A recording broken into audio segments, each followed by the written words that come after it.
चलो, shall we continue?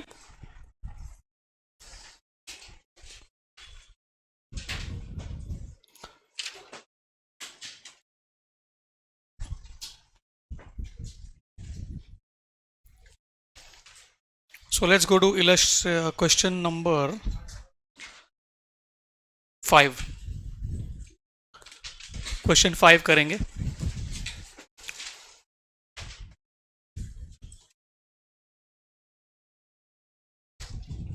So ready? So following is the trial balance of Delta Limited as on 31st March 20X2. So trial balance दिया है आपको. Trial balance के बाद देखिएगा next page का last line पे बोलता है you are required to prepare Delta Limited's balance sheet and statement of P&L with notes to accounts. Correct. So we got to make the balance sheet and statement of P&L as usual. So let's begin. So we go back to the trial balance. तो trial balance में सबसे पहला नाम है land और आगे लिखा है एट कॉस्ट. वैसे भी land has to be at cost. Why? Because land is never depreciated. Simple. अच्छा, why is land never depreciated? Why? ऐसे ही पूछ रहे हैं मैं ऐसा, मतलब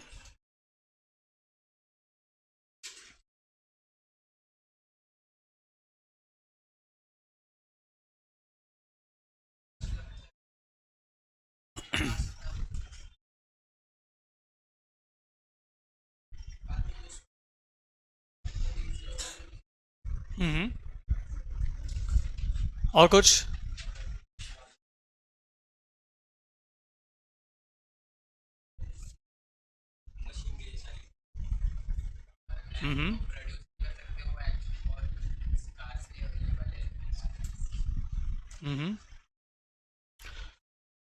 Let us connect this with CA Foundation. CA Foundation में हमने पढ़ा है what is a depreciable asset. पढ़ा है आपने? नहीं? आपको एक चैप्टर था ना कॉल्ड डेप्रिसिएशन. उसमें है depreciable assets are those assets which are या which rather ऐसा 1 2 3 4 करके पॉइंट्स है थोड़ा. So depreciable assets are those assets which number one should have a limited useful life. अगर कोई भी एसेट में मेरे को डिप्रिसिएशन करना है ना तो प्राइमरी उसका फीचर क्या होना चाहिए कि वो एसेट का लाइफ जो है वो लिमिटेड रहना चाहिए. बट लैंड के केस में क्या है, life is unlimited. That is why land is not depreciated. इसलिए land doesn't come under the ambit of depreciable asset. Understood?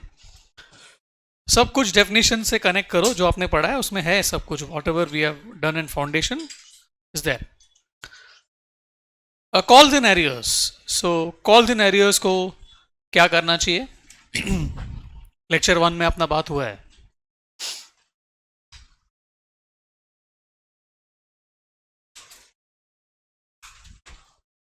It is less from share capital करना चाहिए. लेक्चर 1 में हमने बात की है लेस फ्रॉम शेयर कैपिटल करना चाहिए कॉल्स इन एरियर्स को.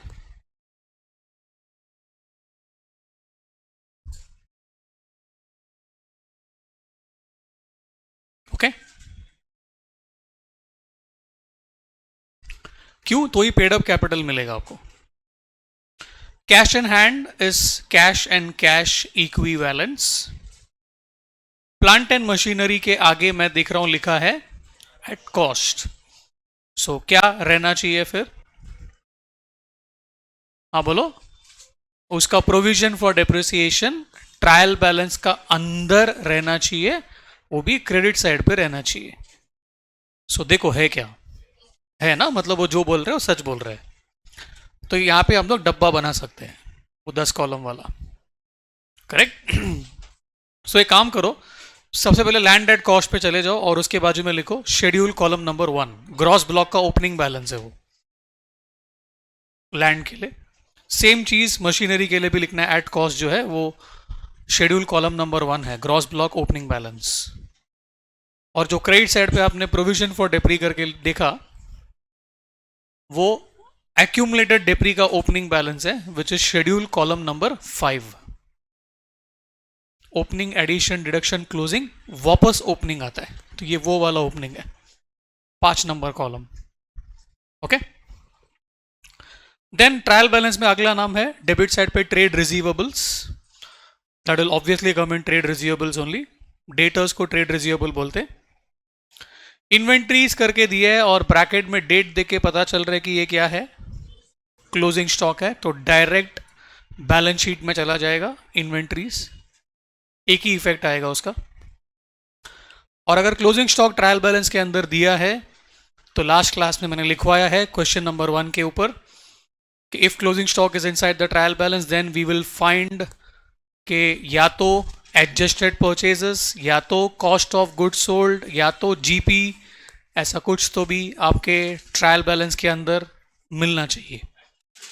एडजस्ट परचेज है ना? हाँ, क्यों है? बिकॉज क्लोजिंग स्टॉक दिया हुआ है.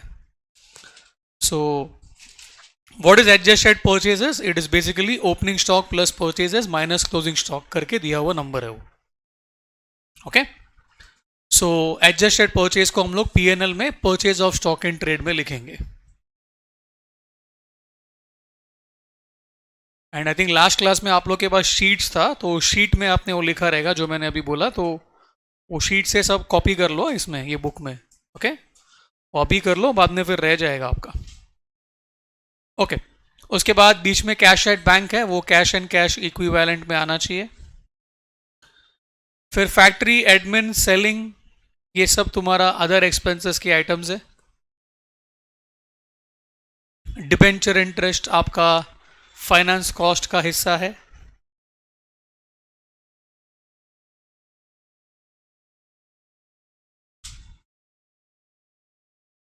ये बाजू में equity share capital is share capital. 10% debentures is long term borrowings. 10% stats for the rate of interest. So 300 का 10% is 30. You will receive this interest or you will pay this interest. बोलो, pay. So it is income or expense. तो trial balance का debit side पे ढूंढने का. खर्चा मतलब debit ना, तो है क्या डिबेंचर इंटरेस्ट 30, तो मतलब कोई हिडन एडजस्टमेंट नहीं है. लास्ट सम देखा था तो कुछ इंटरेस्ट था ही नहीं, तो हमने बोला कि फुल 30 आउटस्टैंडिंग है. कोई सम आपको मिलेगा जहां पे डिबेंचर इंटरेस्ट है लेकिन 15 ही है, तो बाकी का 15 विल बिकम आउटस्टैंडिंग. समझ रहे? ऐसा तब करके देखना पड़ेगा आपको. General reserve will come in reserves and surplus. Profit and loss account का opening balance will also come in reserves and surplus. Securities premium will also come in reserves and surplus. Sales is P N L में revenue from operations. Trade payables is trade payables. Provision for depre already we have discussed.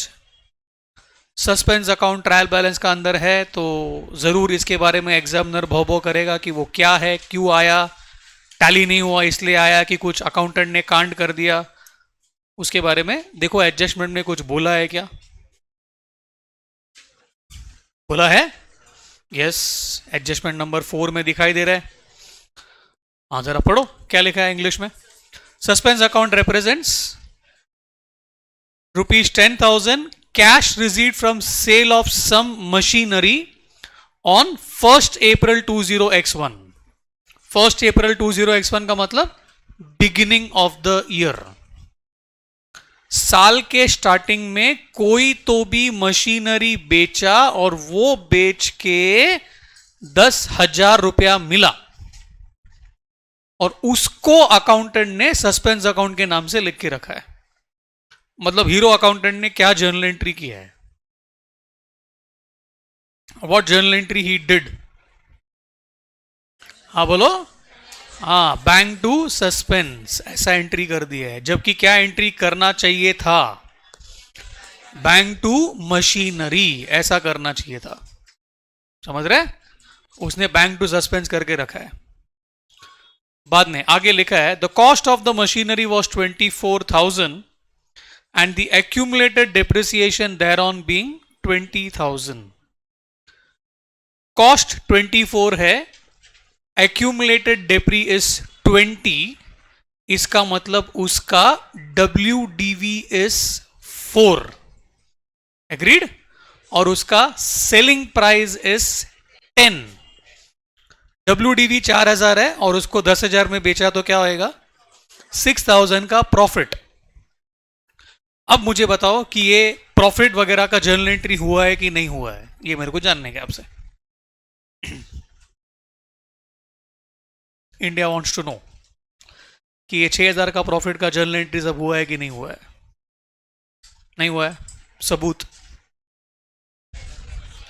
हाँ, adjustment में बोलेगा तो मतलब हुआ ही नहीं है, ऐसा मान के चलने का। अगर ऐसा लॉजिक है तो लास्ट सम जो किया आपने, जिसका अभी ब्रेक के जस्ट पहले हम लोग जर्नल एंट्री लिख रहे थे, तो आपको क्या लगता है वो सब हुआ ही नहीं था?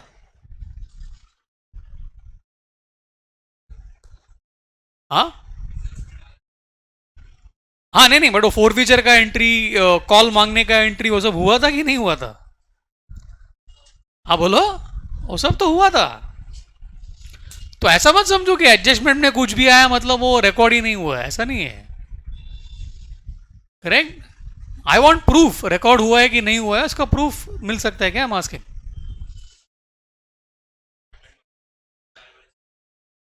अच्छा, वो बोल रहे सर बाद में लिखा है ना सर, काय को इतना क्वेश्चन पूछता है मेरे को? उधर लिखा है ना बाद में, क्या लिखा है बाद में, पढ़ो पढ़ो आगे, एक और सेंटेंस है, the balance of plant and machinery in the trial balance is before adjustment of sale, blah blah blah. यानी वो कंफर्मेशन दे रहा है वैसे फिर भी मैं बोल रहा है अगर वो नहीं दिया रहेगा तो प्रॉफिट का रिकॉर्डिंग हुआ है कि नहीं हुआ, ये मेरे को जानने का है।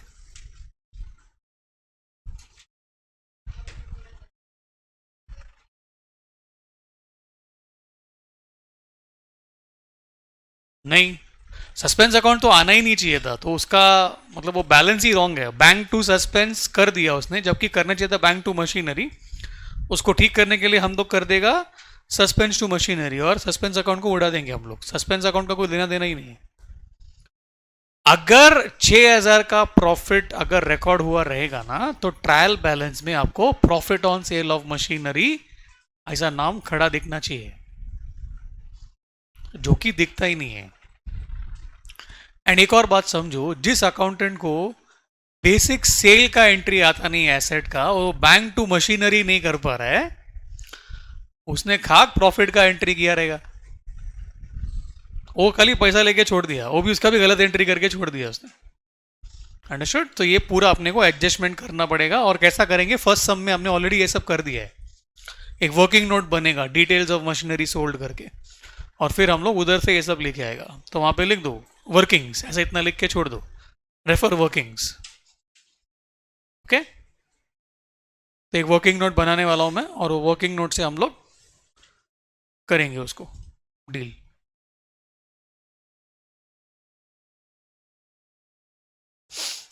आगे बढ़े, चलो।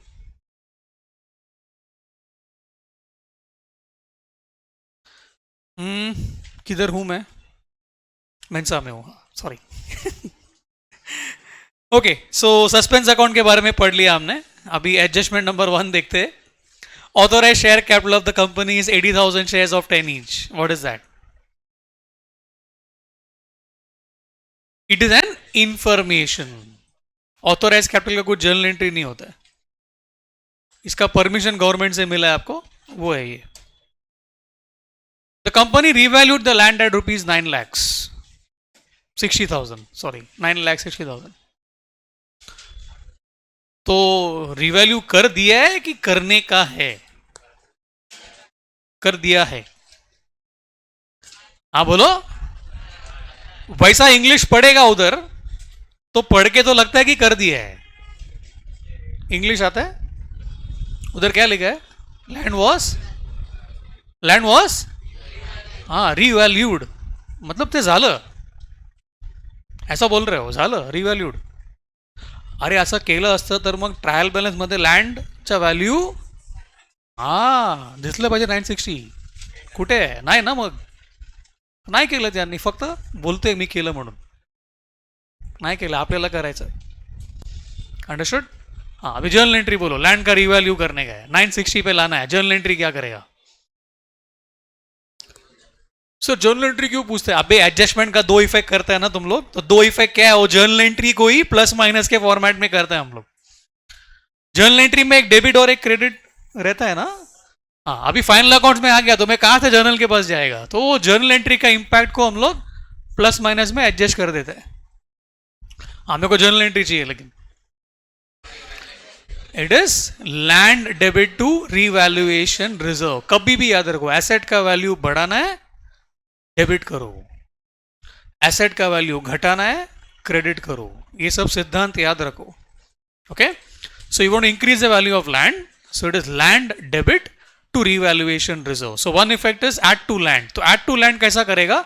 वो जो शेड्यूल बनाएगा हम लोग, डब्बा बनाएगा, उसका कॉलम नंबर 2 ग्रॉस ब्लॉक में एडिशंस करके, ओपनिंग के बाद एडिशंस उधर आएगा। So one effect is schedule का column number 2, and second effect of this is reserve and surplus में रीवैल्यूएशन रिजर्व का हैप्पी बर्थडे करेंगे हम लोग। Understood? Land debit to revaluation reserve. अच्छा, एक और क्वेश्चन है, let me see now if you are able to answer this question और नॉट। क्या ये लैंड में पहला पहला रीवैल्यूएशन है कि इसके पहले लैंड पे रीवैल्यूएशन हो चुका है? ऐसी पूछ रहे हैं मैं।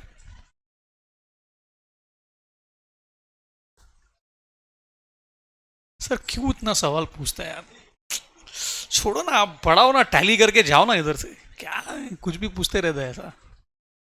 हाँ बोलो, क्वेश्चन समझा ना मेरा? मैं क्या पूछा? मैं पूछा कि लैंड में इसके पहले भी रीवैल्यूएशन हुआ है कि पहली पहली बार आज लाइफ में हो रहा है? सबूत दो सबूत है, एक तो तुमने बोल दिया एट कॉस्ट, और एक सबूत ट्रायल बैलेंस में रीवैल्यूएशन रिजर्व दिखता ही नहीं है। ऐसा बात करने का, ट्रायल बैलेंस में बहुत क्वेश्चन का आंसर है। देखो यार, 11 में क्या सीखा? पहला जर्नल में एंट्री होता है, फिर लेजर बनता है, फिर ट्रायल बैलेंस बनता है। तो ट्रायल बैलेंस में ऐसा नहीं है भाई खड़ा था ऊपर से डुश बोल के गिर गया, आ गया कुछ तो ट्रायल बैलेंस में। आई डोंट बेग, कुछ तो दे दे, तो अच्छा ट्रायल बैलेंस में 10 चीज गिर जाता है। ऐसा नहीं है भाई, मेरे को जर्नल में पहला उसको पैदा करना पड़ता है। उसको जर्नल में पैदा करेगा तो फिर वो लेजर के थ्रू ट्रायल बैलेंस में फ्लो होएगा। वो फ्लो है ऐसा। हो nothing comes in trial balance अचानक सा।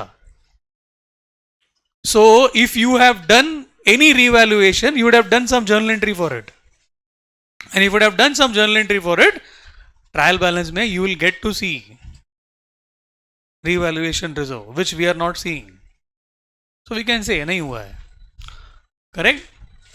तो ये सब याद रखो, ऐसा कोई क्वेश्चन पूछेगा ना तो you should be able to answer. Sir नहीं दिखता है मतलब सर नहीं हुआ रहेगा, ऐसा you should be able to give the answer, because you are doing chartered accountancy. तो अभी वो बस मेरे को बैलेंस शीट टैली करना है, मैं कुछ तो भी करेगा टैली करेगा, ऐसा वो उधर से बाहर आ जाओ,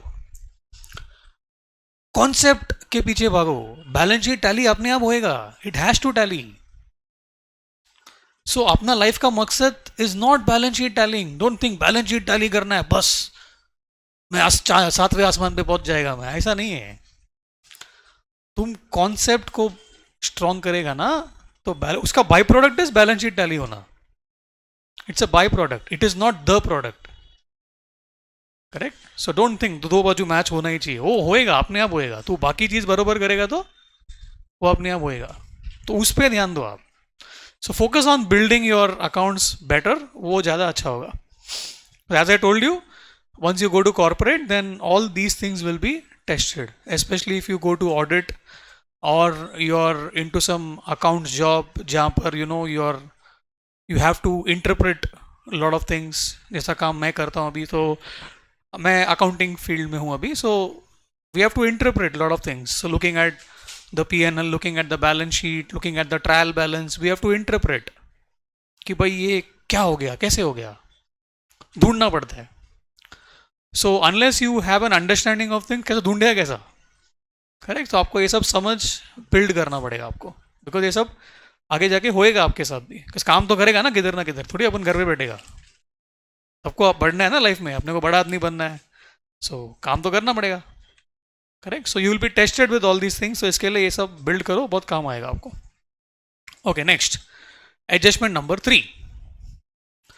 Equity share capital includes shares of rupees 50,000 issued for consideration other than cash. बोलो.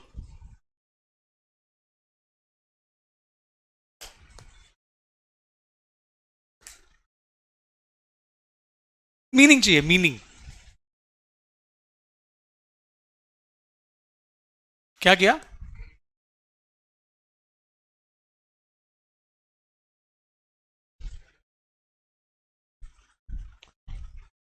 क्रेडिटर्स को कम कर दिया, लाइबिलिटीज को कम करके उसको शेयर दिया. अच्छा, और क्यों ओनली लाइबिलिटीज, और कुछ नहीं हो सकता है? नहीं पूछ रहा है मैं, ऐसा मेरे को मतलब मालूम नहीं. सिंपल मीनिंग बोलो ना उसका, एकदम ऐसा. सर ऐसा यही मीनिंग है उसका बस. कैश के बदले शेयर्स दिया. हाँ बराबर है ना, शेयर दिया और पैसा मिला, ऐसी होता है ना. हाँ हाँ, कंसिडरेशन का मतलब लॉ में पड़ा है समथिंग इन रिटर्न. क्या लिखे उसके आगे? Other than cash. मतलब I got something in return other than cash. Cash को छोड़ के कुछ और मिला और उसके बदले में मैंने शेयर्स दिया. तो क्या मिला रहेगा? मालूम पड़ा मैंने एसेट खरीदा और बदले में शेयर दिया होगा, या मालूम पड़ा कि मैंने किसी से कुछ सर्विस लिया और वो सर्विस का पेमेंट मैंने उसको शेयर्स के तौर पे किया. Like for example, share issue करने के लिए मुझे अंडर राइटर्स करके लोगों को अपॉइंट करना पड़ता है, तो उन लोगों को मुझे कमीशन देना पड़ता है, अंडर राइटिंग कमीशन. तो मालूम पड़ा कमीशन का पेमेंट मैंने शेयर्स के तौर पे कर दिया, करेक्ट. या मेरे डिबेंचर्स है वो कन्वर्ट हो गए इनटू शेयर्स, तो डिबेंचर्स के बदले में मैंने शेयर्स दे दिया. हमें आ रहा है? These are examples of shares issued for consideration other than cash. तो यहां पे इंग्लिश में वो क्या लिख रहा है? इंग्लिश में वो लिख रहा है कि equity share capital includes. Includes मतलब उसका अंदर है. क्या है?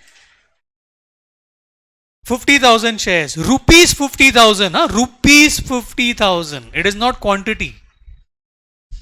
और हर एक शेयर 10-10 वाला है, मतलब 5,000 शेयर्स पकड़ो, है ना.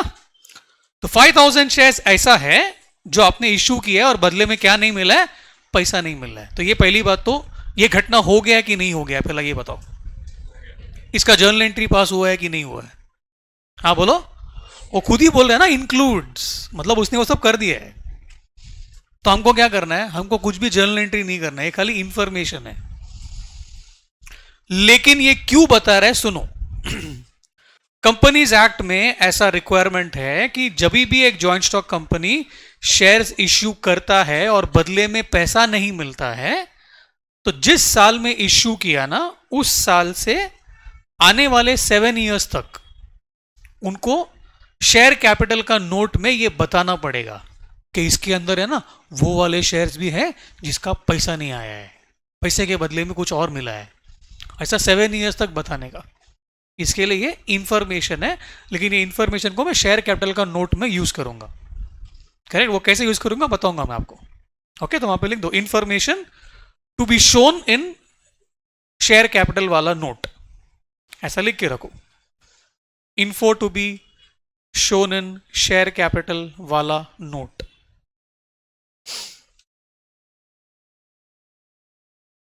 Okay,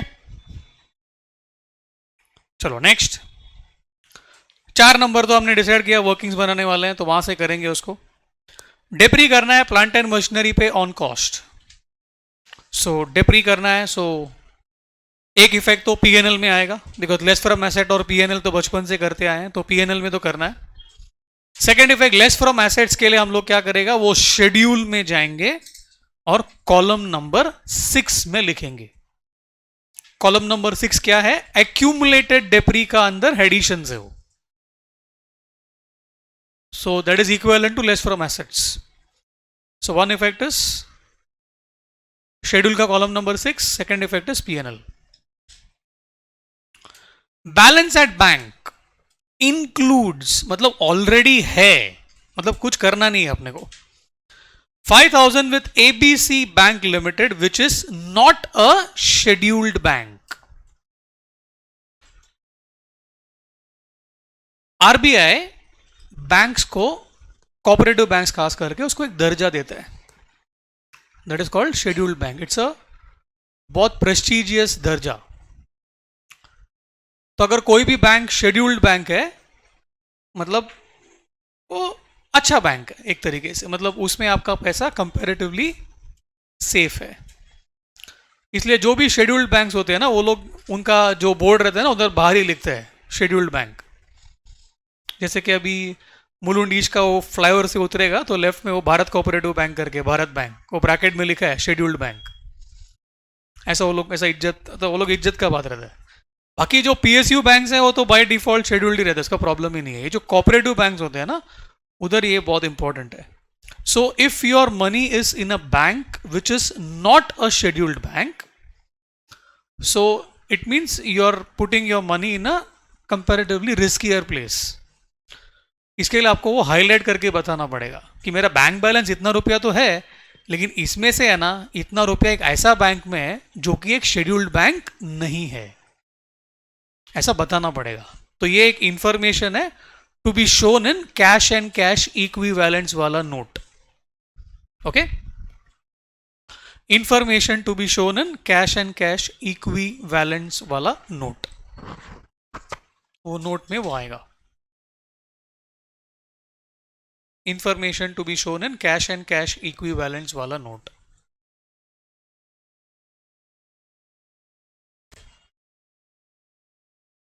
next, adjustment number 7.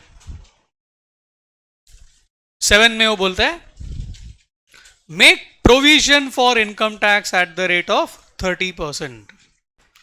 Make मतलब करो, तो करना पड़ेगा, जर्नल एंट्री चाहिए.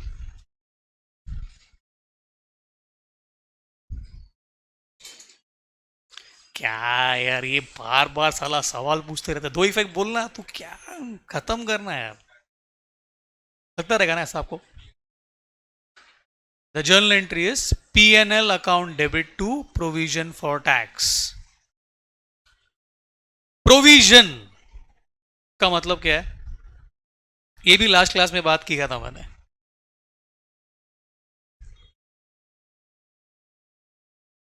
Liability to be paid in future, तो फिर why is not called liability,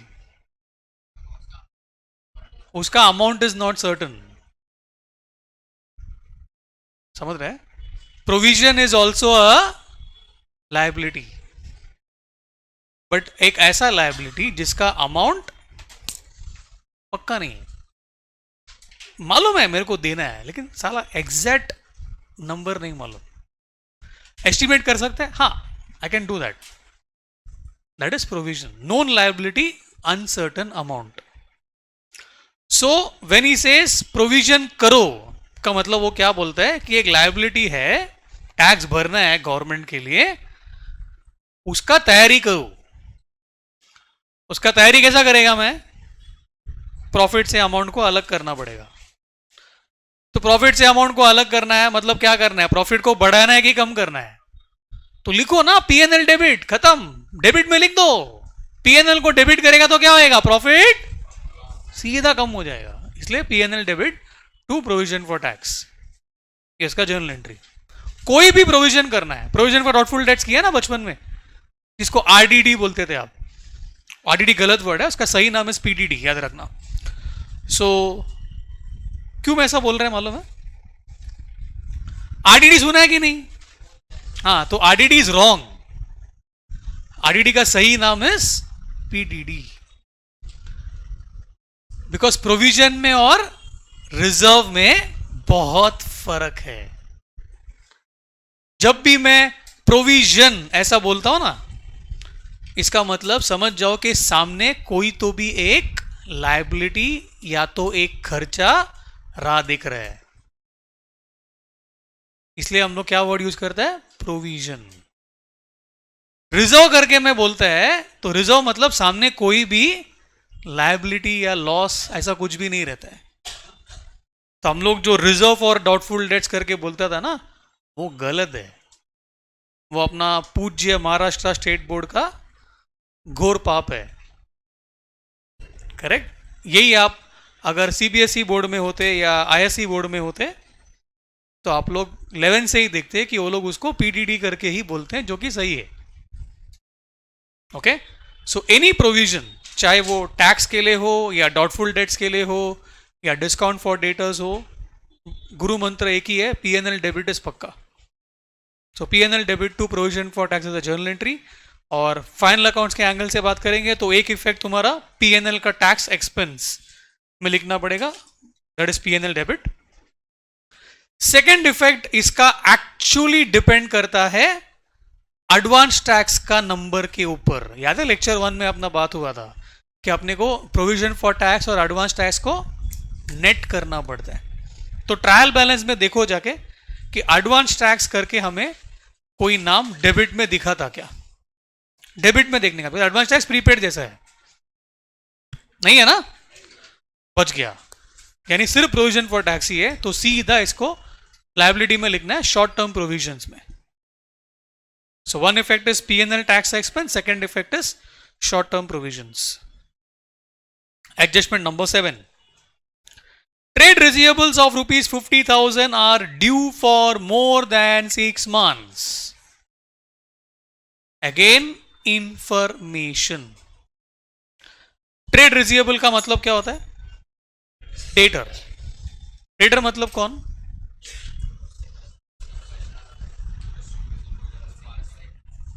simple बोलो ना, डेटर मतलब कौन? जिससे पैसा लेना है। मालूम है ना, सीए इंटर कर रहे हैं हम लोग। हाँ, जिससे पैसा लेना है वो मेरा डेटर है। अब क्यों लेना है? माल बेचा रहेगा, सिंपल ना। अब अगर मैं किसी को माल बेचता है उधार पे, तो यार मैं कितना टाइम का उधारी देना चाहिए? 2-3 महीना इज ओके। किसी को मैं उधार पे माल बेच रहा बोल रहा, अरे दे आराम से। ऐसा अगर मैं करना स्टार्ट करेगा तो हो जाएगा मेरा सब खत्म। मालूम पड़ा लोग लेके जा रहे हैं पैसा ही नहीं आ रहा है। अरे पैसा ही नहीं आएगा तो मैं नया माल कहां से खरीदेगा? मेरे को मिलेगा तो मैं वापस खरीदेगा ना। तो यू कैन नॉट अफोर्ड कि भाई कोई कस्टमर ऐसा लेके जाते हैं और बोलते हैं हाँ मैं दे आराम, मैं है ना देगा। ये पॉसिबल नहीं है। सो कोई debtor is more due for more than 6 months, मतलब ये खतरे की घंटी है और अखड़ा रहा है आपको, आजकल आजकल बोल रहे हैं और आप भी सुन के बैठा है। तो ऐसा वाला डेटर का बैड होने का चांसेस बहुत ज्यादा है। अंडरस्टूड? तो इसको हाईलाइट करके दिखाने का, तो जब भी हम लोग ट्रेड रिसीवेबल का फिर ये सब में नोट बनाना पड़ेगा और नोट में लिखना पड़ेगा कि ट्रेड रिसीवेबल इतना तो है, बट इसमें से इतना trade receivable more than 6 months old है। बिकॉज ज्वाइंट स्टॉक कंपनी में किसका पैसा लगा है? पब्लिक का पैसा लगा है। शेयर होल्डर कौन है? पब्लिक है ना।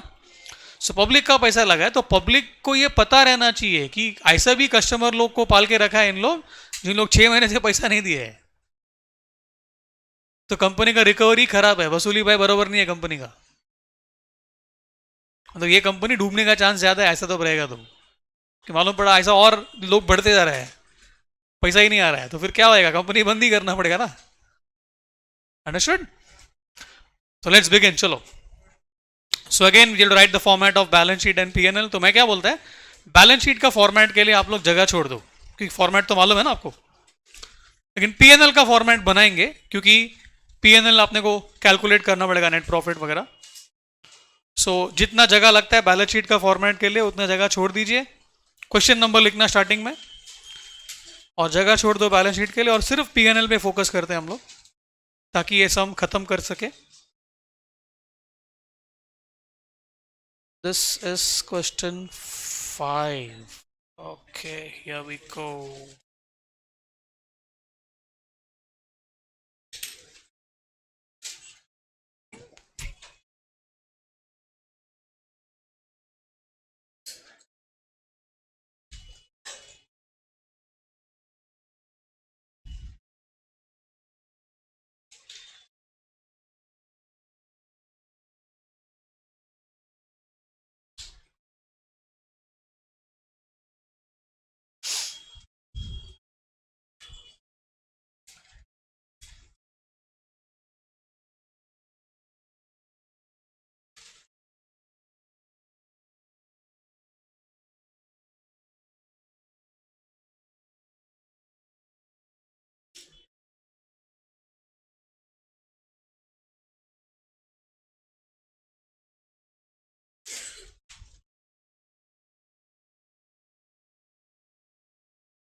हो गया।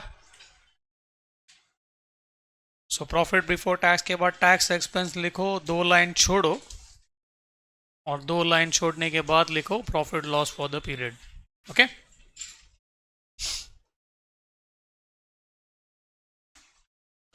इसके बाद सीधा नोट्स टू अकाउंट्स में चले जाओ।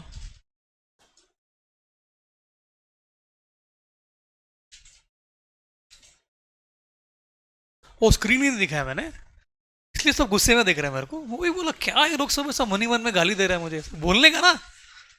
मैं भी देखा सबका शक्ल में ऐसा दिख तो रहा है, कुछ तो ये लोग गुस्सा कर रहे हैं मेरे को।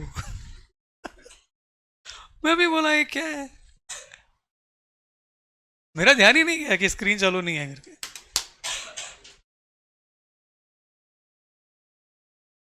ऐसा रहेगा तो बोलने का ना, ऐसा तो मालूम पड़ेगा ना मेरे को, खाली गुस्से में देख के थोड़ी मालूम पड़ेगा। मैं भी बोला क्या हो गया ये लोग, ऐसा ये लोग भड़क रहे हैं मेरे में, ऐसा क्या मैंने बोल दिया ये लोग को। आज तो कुछ बोला भी नहीं।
हो गया ready. Notes to accounts, note number 1, share capital बनाओ फटाफट, चलो।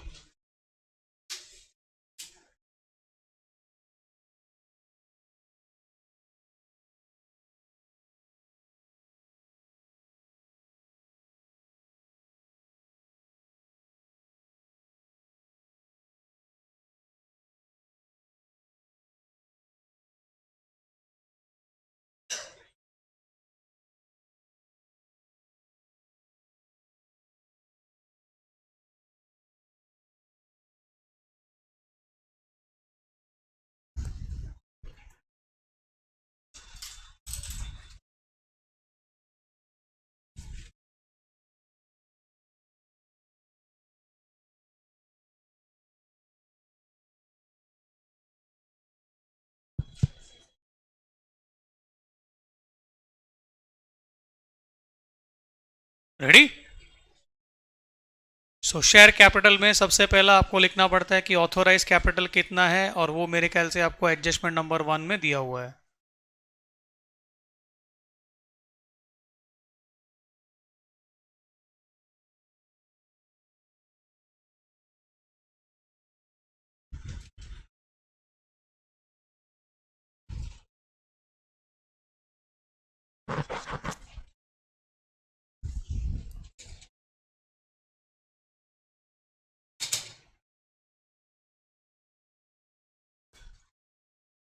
इसके बाद है issued, subscribed and paid up.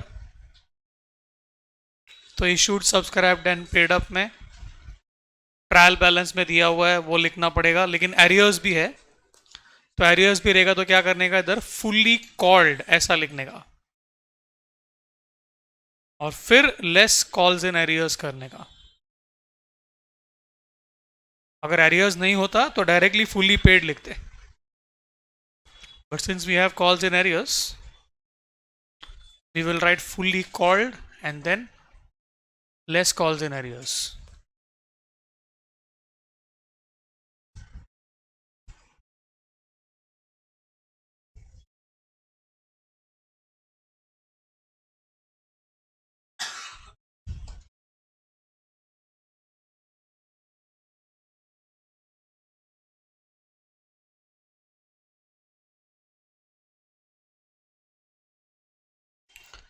इसमें वैसे भी शेयर्स हैं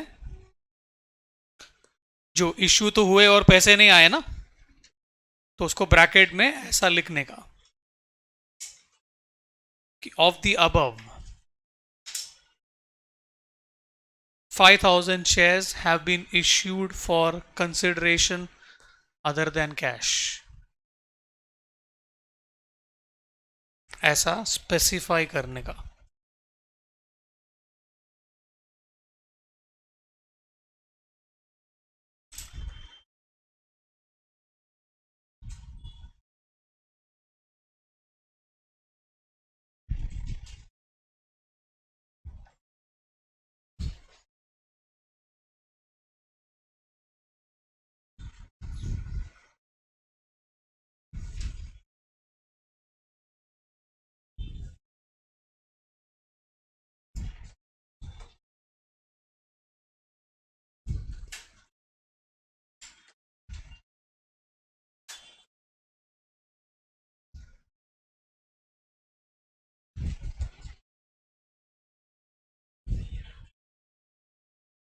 फिनिश। ऑथोराइज के बाद, सॉरी, शेयर कैपिटल के बाद नेक्स्ट है अपना रिजर्व्स एंड सरप्लस का नोट। तो रिजर्व्स एंड सरप्लस में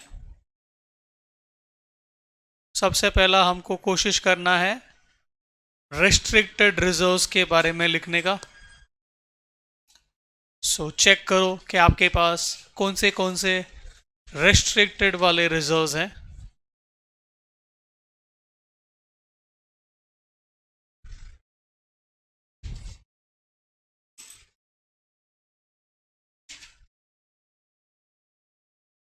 बोलो। वी हैव सिक्योरिटीज प्रीमियम जो ट्रायल बैलेंस में दिख रहा है, और कुछ है, रीवैल्यूएशन रिजर्व भी है। सो ये सबको हमें लिखना है सो सिक्योरिटीज प्रीमियम को मैं पहले लिख रहा हूं।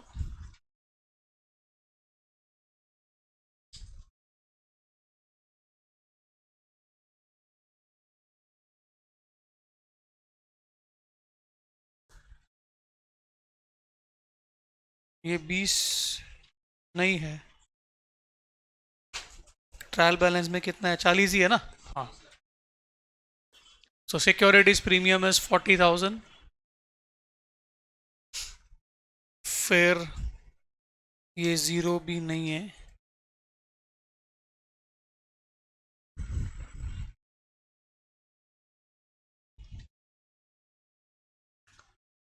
रीवैल्यूएशन रिजर्व आपने बोला उसका ओपनिंग बैलेंस वाज ज़ीरो क्योंकि ट्रायल बैलेंस में नहीं था वो। 8 लाख का लैंड को 9,60,000 में लेके आना है, तो 1,60,000 रीवैल्यूएशन रिजर्व के नाम से हमने खड़ा कर दिया है।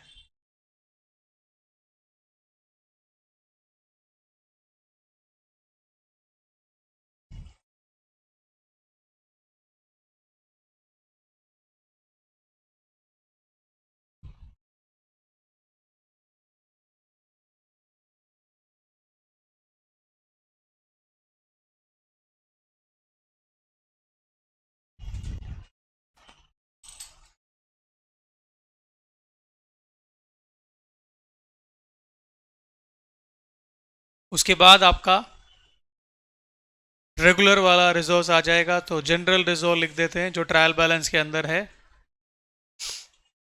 उसके बाद हम लिखेंगे हमारा प्रॉफिट एंड लॉस, और उसको भी डेकोरेट ही करके लिखने का है। ट्रायल बैलेंस का अंदर जो है वो ओपनिंग बैलेंस है, उसमें ऐड होएगा इस साल का प्रॉफिट जो पीएनएल से मिलेगा।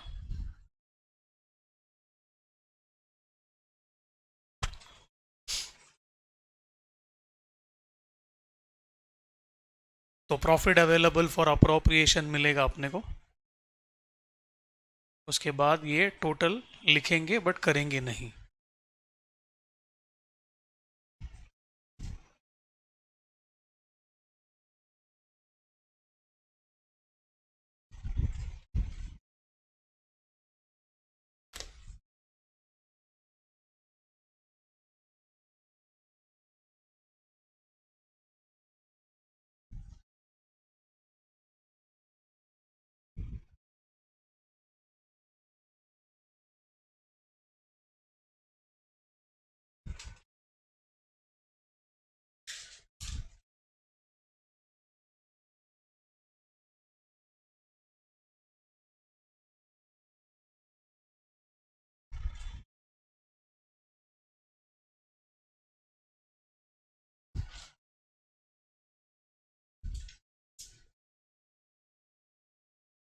रिजर्व्स एंड सरप्लस हो गया। उसके बाद बैलेंस शीट का फॉर्मेट में अगला नाम होता है share application money pending allotment, तो वो तो नहीं है आपके सब में।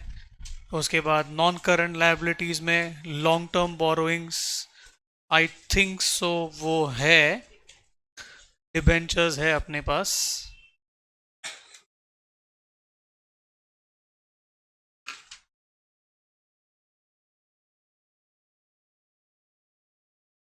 So we have debentures.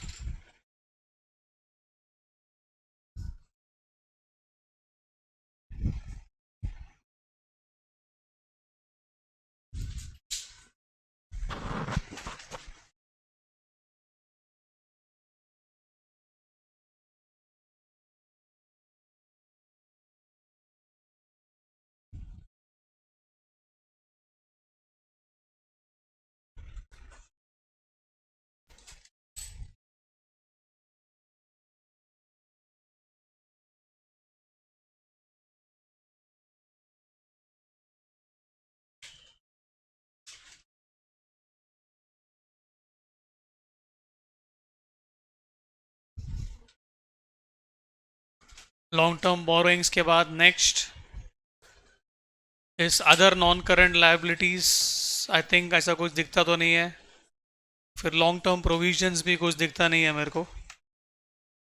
फिर अगला करंट लायबिलिटीज में शॉर्ट टर्म बोरोइंग्स, तो शॉर्ट टर्म बोरोइंग्स भी कुछ भी नहीं है, बोरोइंग्स एक ही था, लॉन्ग टर्म डिबेंचर्स था। ट्रेड पेएबल्स, तो ट्रेड पेएबल्स तो डायरेक्टली बैलेंस शीट में लिखना है, बट हम लोग फॉर्मेट बनाए नहीं है, तो जब भी आप घर पे बनाओगे तभी लिख देना उसको। ट्रेड रिसीवेबल के बाद अगला नाम क्या है बैलेंस शीट का फॉर्मेट में? लास्ट सम का बैलेंस शीट देख सकते हो आप। अदर करंट लायबिलिटीज, तो चेक करो ट्रायल बैलेंस में या तो एडजस्टमेंट में किधर भी अदर करंट लायबिलिटीज ऐसा आपको नजर आ रहा है क्या कुछ?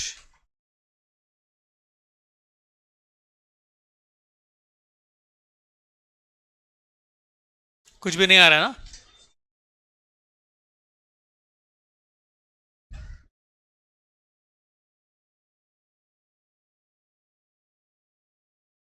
सो we move to short term provisions, और वो है अपने पास प्रोविजन फॉर टैक्स आने वाला है, उसका नंबर बाद में पता चलेगा, पीएनएल जब बनेगा तब नेट प्रॉफिट आएगा तब पता चलेगा।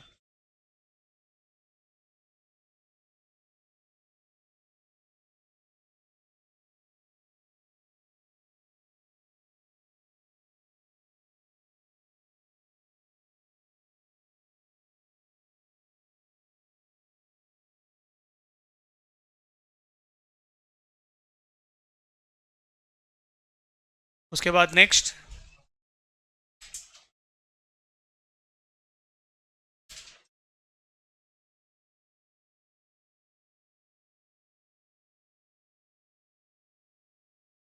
फिर शॉर्ट टर्म प्रोविजन के बाद भी एसेट साइड ना, एसेट साइड में सबसे पहला है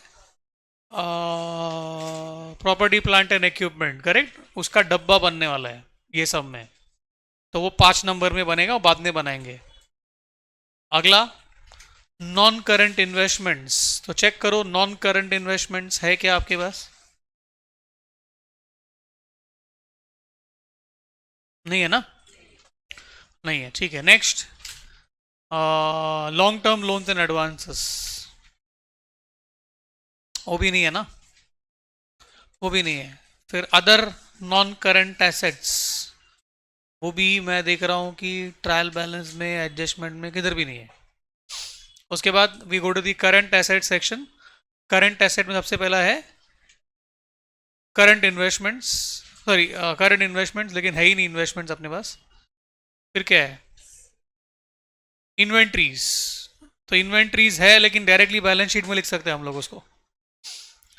फिर अगला है trade receivables, but trade receivable का नोट बनाना पड़ेगा ये सब में, क्योंकि उसके अंदर कुछ ऐसे वाले डेटर्स भी है ना जो मोर देन 6 मंथ्स ओल्ड है, तो इसके लिए हम यहाँ पे ट्रेड रिसीवेबल का नोट बनाएंगे। टोटल ट्रेड रिसीवेबल कितना है ट्रायल बैलेंस में? 1,20,000 है ना, तो 1,20,000 को देखो मैं तोड़ के लिखूंगा ऐसे, एडजस्टमेंट ने बोला है कि due for more than 6 months 50 है, तो बाकी का 70 है। समझ में आ रहा है? सो 1,20,000 को ही अपन ने तोड़ के लिखा है ऐसा।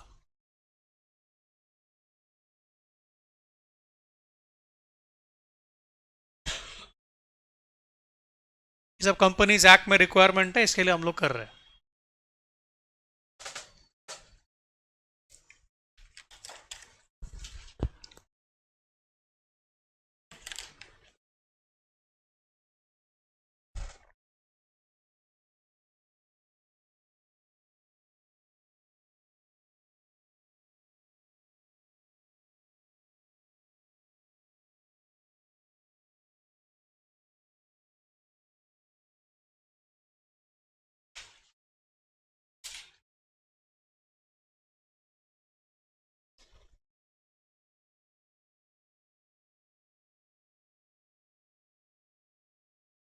अरे वो गलती से आ गया रे, सॉरी। नेक्स्ट आगे cash and cash equivalents, actually आप देखेगा तो खाली अपने पास नहीं, कैश इन हैंड भी है, कैश एट बैंक दोनों है, हाँ ठीक है, तो फिर नोट तो बनना ही था, चलो ठीक है। So cash and cash equivalents, उसमें कैश इन हैंड में कोई लफड़ा नहीं है, बट कैश एट बैंक में लफड़ा है। ट्रायल बैलेंस में टोटल कैश एट बैंक आपका दिखता है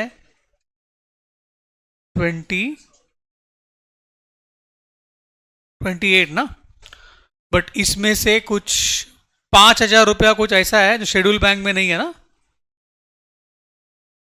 तो इसके लिए हम उसको दो पार्ट में तोड़ देगा, ऐसा शेड्यूल्ड बैंक और अदर्स। समझा आपको?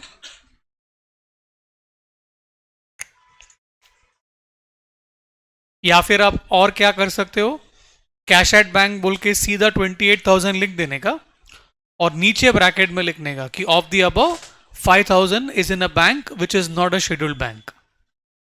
आप ऐसा भी लिख सकते हो। समझा? Even that way you can do.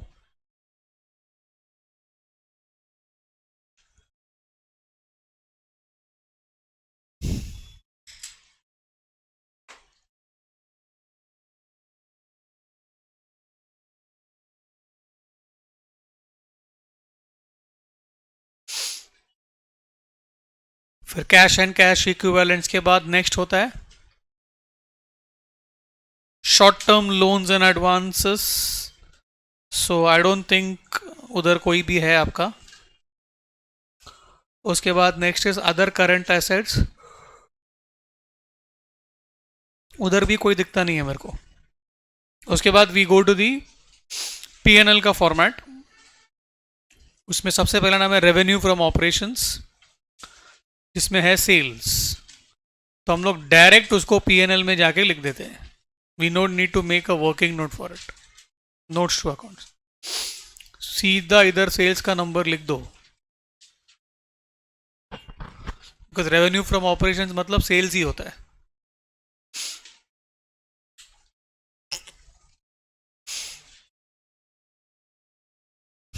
Other income, बोलो अदर इनकम कुछ है क्या?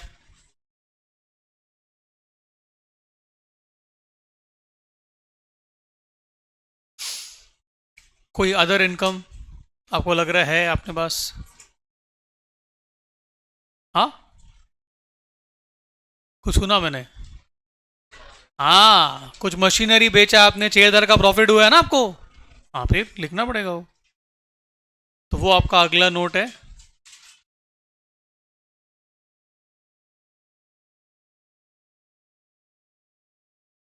अदर इनकम्स, जिसमें हम लिखेगा profit on sale of machinery, जिसका वर्किंग नोट भी बनने वाला है।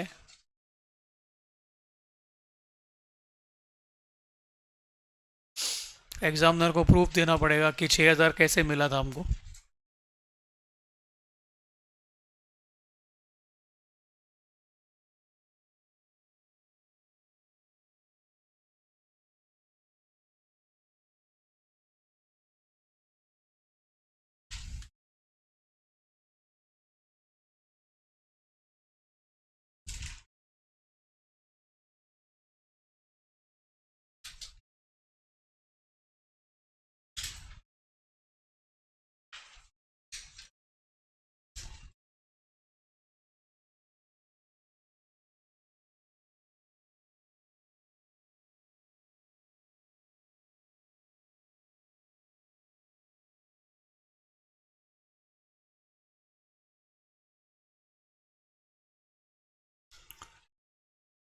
हाँ, नेक्स्ट बोलो एक्सपेंसेस में सबसे पहला एक्सपेंस का नाम क्या है? Purchase of stock in trade. उसमें तो सीधा एडजस्टेड परचेजेस का नंबर को लिख सकते हैं हम लोग, तो लिख दो इधर purchase of stock in trade adjusted purchase. Direct जाके ट्रायल बैलेंस में लिख दिया तो भी, ओ सॉरी पीएनएल में कोई चलेगा।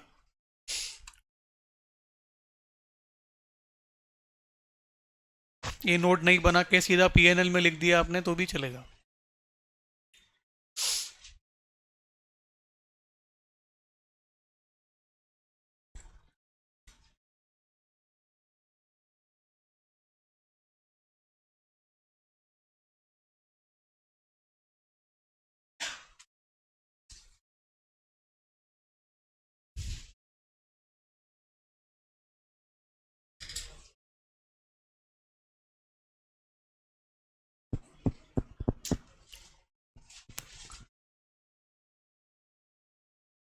उसके बाद नेक्स्ट इज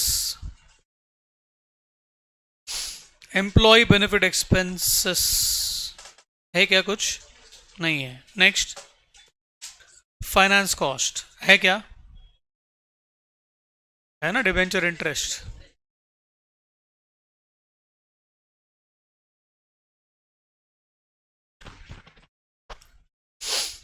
फाइनेंस कॉस्ट में debenture interest,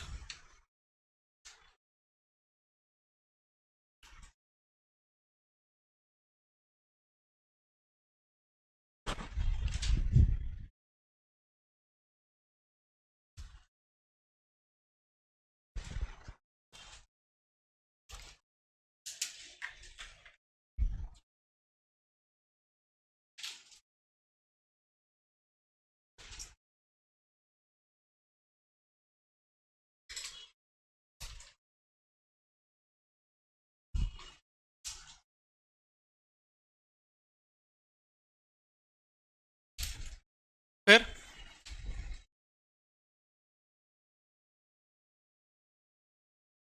depreciation and amortisation expense, वो तो सीधा डब्बा से आ जाएगा। उसके बाद अदर एक्सपेंसेस में है ना, फैक्ट्री एडमिन सेलिंग, वो सब आपका अदर एक्सपेंसेस वाला आइटम्स है।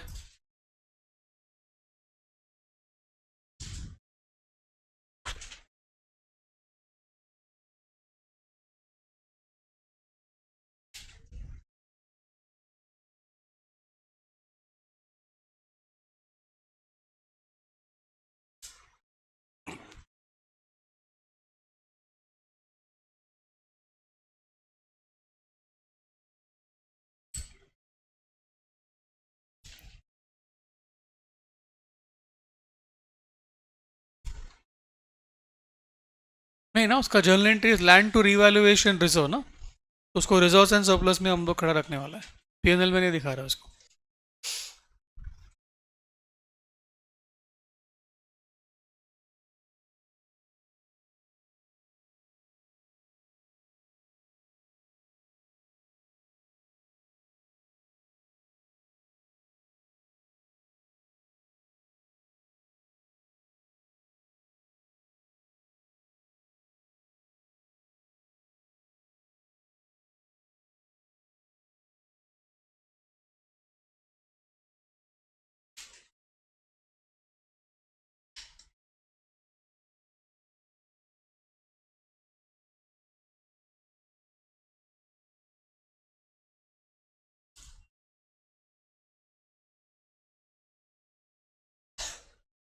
और नेक्स्ट, पीएनएल में सब हो गया।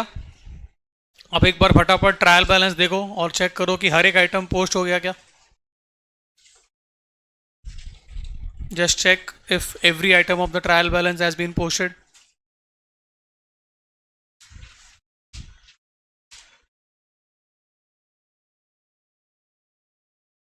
यस और नो? क्या यस बोलते हैं? सब मारेगा ना पकड़ के। लैंड लिखा ही नहीं, मशीनरी लिखा ही नहीं, लिखने का बाकी है ना वो सब। हाँ, तो फिर डब्बा बनाना पड़ेगा अभी, उसका टाइम आ गया है अभी। कितना एसेट्स है? सो डब्बा का साइज इज इंटू 2 + 2, याद है ना? सो हेडिंग के बाद अपने को 6 लाइन बनता है। After heading 6 lines. हेडिंग मतलब इधर तक, ये हेडिंग है, इसके बाद 6 लाइन्स का नंबर 5 है। हमने 5 नंबर वहां पे स्किप किया था। 1 2 3 4 के बाद 6 पे चले गए थे हम लोग वहां पे।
10 कॉलम्स है, 4 4 2 का सेट है।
Ready? So we start with land. Trial balance में लैंड एट कॉस्ट करके दिया है, वो उसका ओपनिंग बैलेंस है ग्रॉस ब्लॉक का 8 lakhs। लैंड पे कभी डेप्री होता नहीं है तो उसका एक्यूमुलेटेड डेप्री का ओपनिंग बैलेंस है 0। Opening minus opening is equal to opening, so net block opening is 8 lakhs। 8 lakh minus 0 is equal to 8 lakhs। पहला ओपनिंग बैलेंस पे फोकस करते हैं। सेम चीज मशीनरी के साथ भी करेंगे, तो मशीनरी में एक लाइन छोड़ के लिख रहा हूं, plant and machinery. Trial balance में दिया हुआ है opening balance is 8,24,000। Trial balance का क्रेडिट साइड पे उसका एक्यूमुलेटेड डेप्री है विच इज 1,50,000। सो उसका नेट ब्लॉक ओपनिंग इज 6,74,000।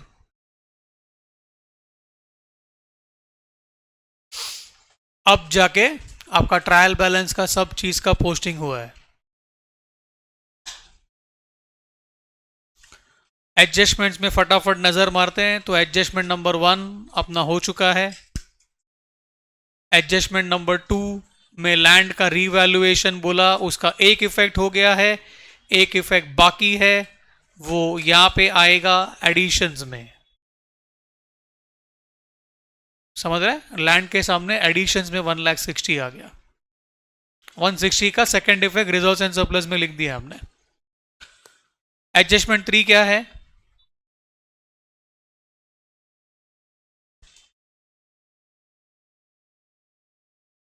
क्या है? इक्विटी शेयर कैपिटल वाला हो तो हो गया ना अपना। हाँ, अभी 4 नंबर एडजस्टमेंट करना है अपने को, तो 4 नंबर के लिए वर्किंग नोट बनाएंगे। करेक्ट? तो यहां पे नीचे आ जाएगा वर्किंग्स, और वर्किंग्स का नाम क्या है? Details of machinery sold. यहाँ पे हम सब डॉक्यूमेंट कर लेते हैं। तो जो मशीनरी बिका उसका कॉस्ट वॉज 24,000, एक्यूमुलेटेड डेप्री था उसका 20,000, मतलब उसका WDV था 4,000, उसको बेच करके आए 10,000 में, सो प्रॉफिट हो गया 6,000 का।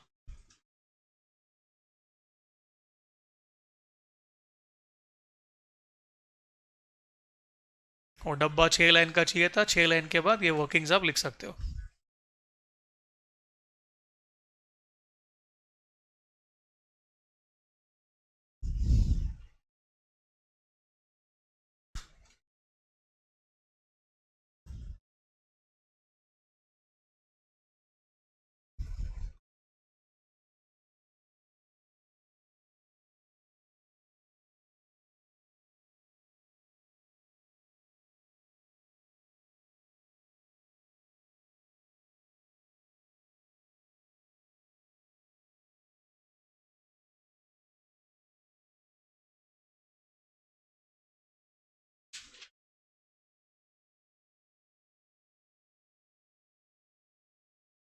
फिनिश।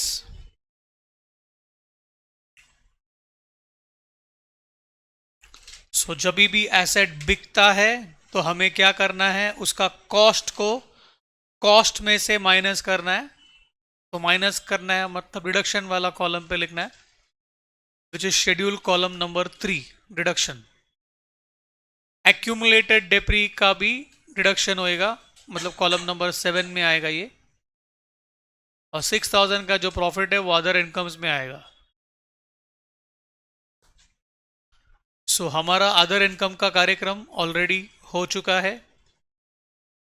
हमको सिर्फ शेड्यूल का कॉलम नंबर 3 और कॉलम नंबर 7 का कार्यक्रम करना है।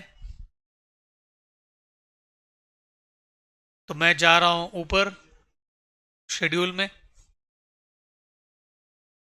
ग्रॉस ब्लॉक में डिडक्शन वाला कॉलम पे लैंड के सामने लिख रहा हूं 24,000। एक्यूमुलेटेड डेप्री में भी डिडक्शन वाला कॉलम पे लिख रहा हूं 20,000 रुपया।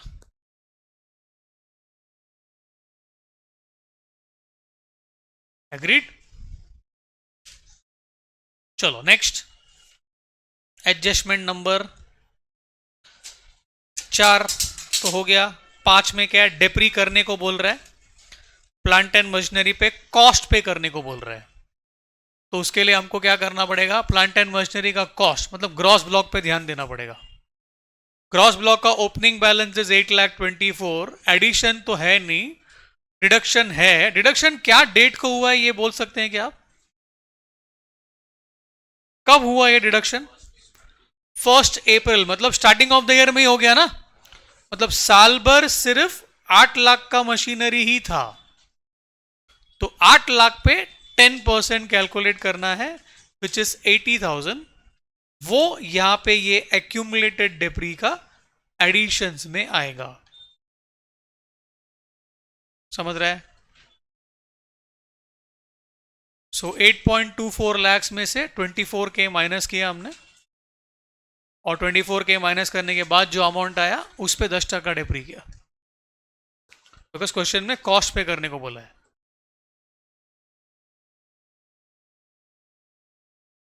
सबको समझा? डेप्री भी हो गया।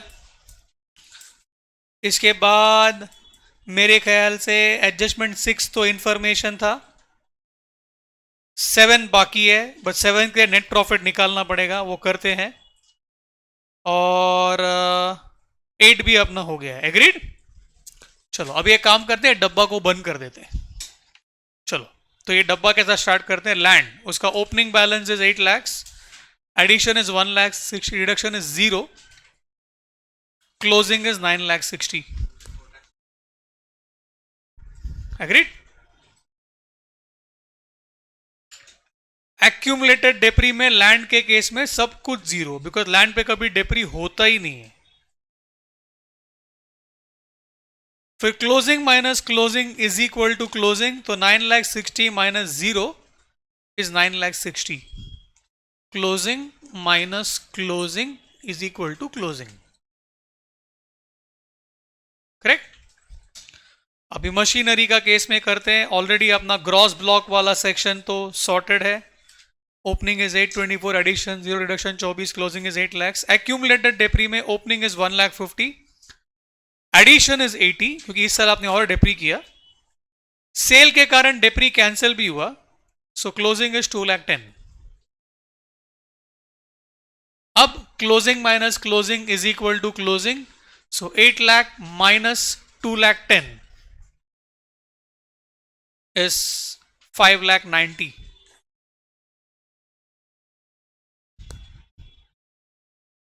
अब इसका हम लोग वर्टिकल टोटलिंग करेंगे, बट वर्टिकल टोटलिंग 4 ही कॉलम का करना होता है.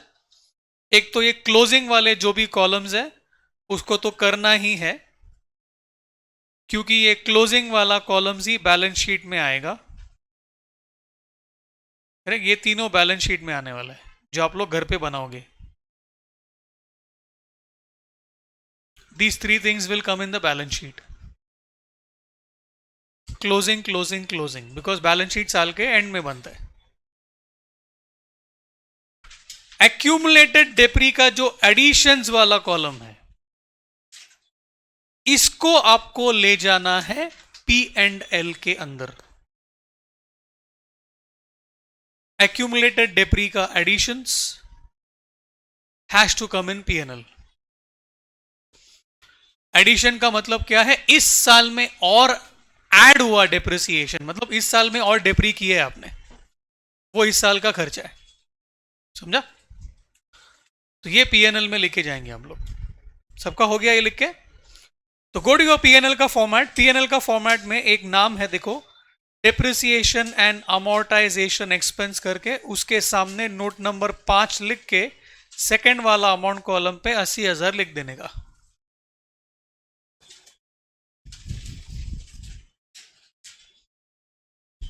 ओके. अब आप क्या करो, आपका P&L वाला सारा नोट्स को बंद कर दो और उसको P&L में लेके आना शुरू कर दो, क्योंकि अपना सारा एडजस्टमेंट तो हो गया है अभी. सो P&L वाला नोट्स कहां से स्टार्ट होता है? मेरे ख्याल से 8 नंबर से शुरू हो रहा है. सो 8, 9, 10, 11 और बस 8, 9, 10, 11, ये 4 नोट है जो आपको P&L के अंदर लेके आने के.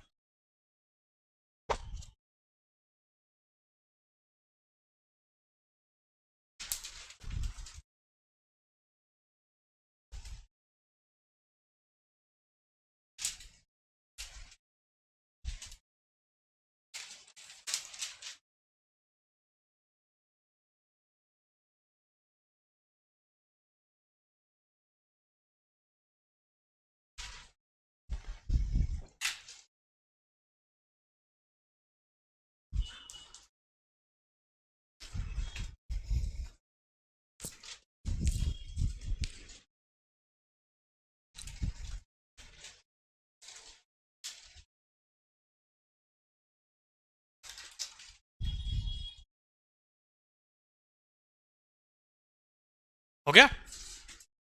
अभी आप क्या करो, नेट प्रॉफिट बिफोर टैक्स निकाल लो, which is 5,46,000 net profit before tax. अब हमारा एक एडजस्टमेंट बाकी है, प्रोविजन फॉर टैक्स वाला. क्या रेट दिया है वहां पे? तो 5,46,000 का 30% कैलकुलेट कीजिए. वो इधर आएगा ऐसा, current years provision for tax.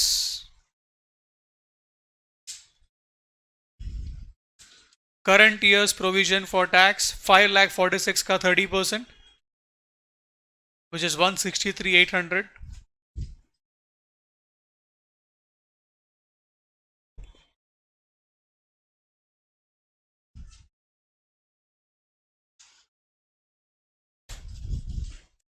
लिखा? इसका सेकंड इफेक्ट करना है आपको.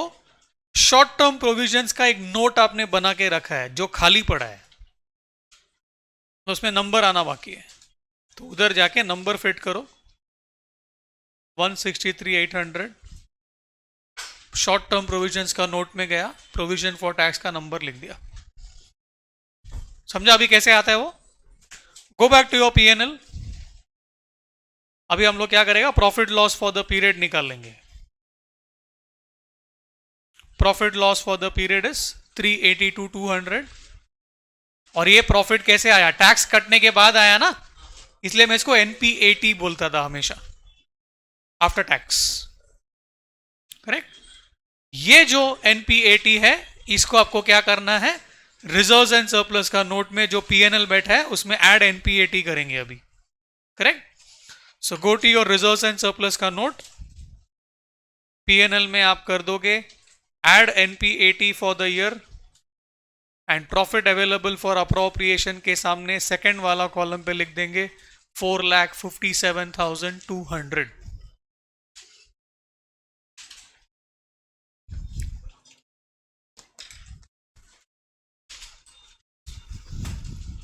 ओके। इसके बाद रिजर्व्स एंड सरप्लस का नोट का भी आप टोटल निकाल के रख सकते हो, विच इज 807,200।